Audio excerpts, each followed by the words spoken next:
ગીર સોમનાથની વાત કરીએ તો ગીર સોમનાથના વેરાવળ શહેરમાં છેલ્લા ઘણા સમયથી રખડતા પશુઓનો આતંક વધી રહ્યો છે।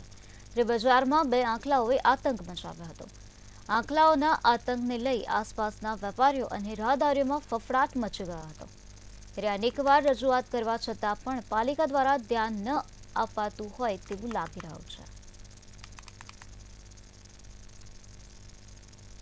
હમણાં બહુ જ ત્રાસ છે અમારે, અને કૂતરાનો એટલો ત્રાસ છે। છોકરાઓને આ છોકરાઓ સ્કૂલ ચાલુ છે એટલે બાલ મંદિરમાં નામ તેમ જતા હોય તો મારી બેસે તો ખબર નથી પડતી। મોટેરા જતા હોય એને એક બે વખત તો ઉછાળીને ફેંકી દીધા છે।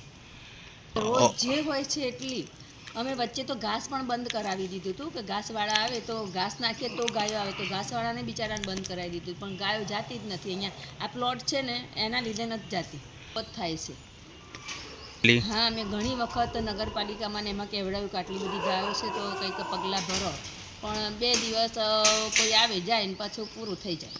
ત્યાં બાંધેલા છે ને મારી દુકાનનું ફર્નિચર તૂટતું રહી ગયેલું છે, બરાબર છે ને આ ત્રાસ છેલ્લા 4-5 વર્ષથી છે અમારા એરિયામાં।